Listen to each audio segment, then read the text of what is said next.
Hello friends and welcome to my channel. চলে এলাম tips with Sudipta থেকে নতুন আরেকটি ভিডিও নিয়ে আপনাদের মাঝে।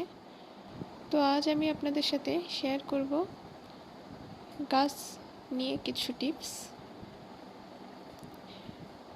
ঘরোয়া পদ্ধতিতে ইনডোর প্ল্যান্টের কিভাবে কেয়ার নেওয়া যায় খুব অল্প পরিশ্রমে, সেই টিপসটি আজ আমি আপনাদের সাথে শেয়ার করব। তো চলুন কথা না বাড়িয়ে শুরু করা যাক। আমাদের বাসাতে প্রতিদিনই বলতে গেলে খাবার মেনুতে কোনো না কোনো রকমের শাক থাকেই, কিন্তু এই শাক কেটে আমরা পানিটা কিন্তু অপচয় করি। কিন্তু সেটা না করে যদি আমরা এই পানিটা গাছের গোড়ায় দিতে পারি বা গাছকে স্প্রে করতে পারি, তো সেটা কিন্তু গাছের জন্য অনেকটা বিরানি স্বরূপ।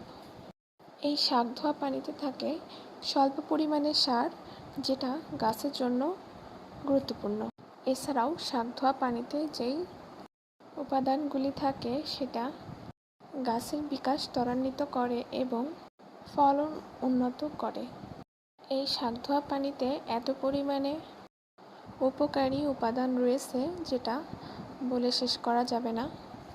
ঘরের গাছ যেহেতু ছোট জায়গায় এবং সামান্য আলোতেই বেঁচে থাকে, তো সেক্ষেত্রে এই পানি গাছের জন্য সারের কাজ করবে।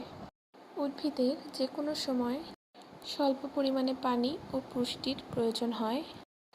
শাক ধোয়া পানি দিয়ে স্প্রে করা হলো তাদের অতিরিক্ত পানি না দিয়ে এবং অতিরিক্ত ভেজা মাটির সাথে সম্পর্কিত সমস্যা ছাড়াই শাক ধোয়া পানির সুবিধা দেওয়ার একটি নিরাপদ পদ্ধতি। এতে করে গাছ হবে দেখতে উজ্জ্বল ও সজীব, সুন্দর, সবুজ ঘন পাতায় পরিপূর্ণ এবং ফুল গাছগুলিতেও অহরহ ফুল ফুটবে। তবে অবশ্যই আপনাদের খেয়াল রাখতে হবে পানিটি অবশ্যই যেন সূক্ষ্ম বা পরিষ্কার থাকে। আপনারা অবশ্যই সেঁকে নেবেন, নয়তো এটি স্প্রে বোতল দিয়ে ঠিকভাবে বার হবে না। এই স্প্রেটি পাতার ওপরে এবং নিচে দুপাশে সমানভাবে করতে হবে। এছাড়াও এই পানিটি দিয়ে মাটির ওপরের অংশেও স্প্রে করা যেতে পারে। এতে করে মাটিতে কোনো রকমের পোকামাকড় থাকলে সেগুলো চলে যাবে। এমনকি গাছের পাতায় রোজ স্প্রে করলে গাছের পাতায় কোনো রকমের পোকামাকড় বাসা বাঁধতে পারে না। গাছের আর্দ্রতা এবং পুষ্টি শোষণ করার জন্য সকালের সময় বা বিকালে এই স্প্রেটি করা উচিত। এটি দিনের তাপকে খুব দ্রুত আর্দ্রতা শুকাতে বাধা দেয়।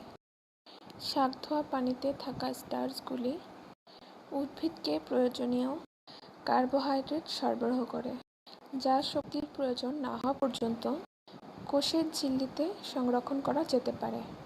তো বন্ধুরা, আপনারা অবশ্যই এই পানিটি অপচয় করবেন না।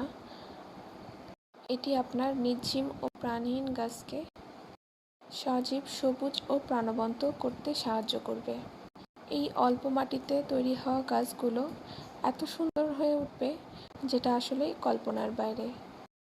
আপনারা দেখতে পাচ্ছেন এখানে আমার মানি প্ল্যান্ট কতটা বড় হয়েছে।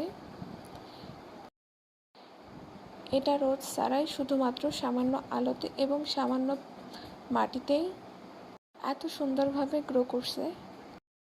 ঘরের গাছগুলোতে সাধারণত বাইরে থেকে কিনে আনা ভারী সার মাটি দেওয়া হয় না, এজন্য এই বিকল্প পদ্ধতিটি ব্যবহার করে দেখতে পারেন। আপনারা অবশ্যই উপকৃত হবেন।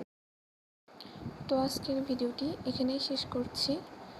ভিডিওটি অবশ্যই একটি লাইক দিয়ে আমার পাশে থাকবেন এবং চ্যানেলটি সাবস্ক্রাইব করে আমাকে সামনে এগিয়ে নিয়ে যেতে সাহায্য করবেন। সবাই ভালো থাকবেন, সুস্থ থাকবেন। সবাইকে অসংখ্য ধন্যবাদ।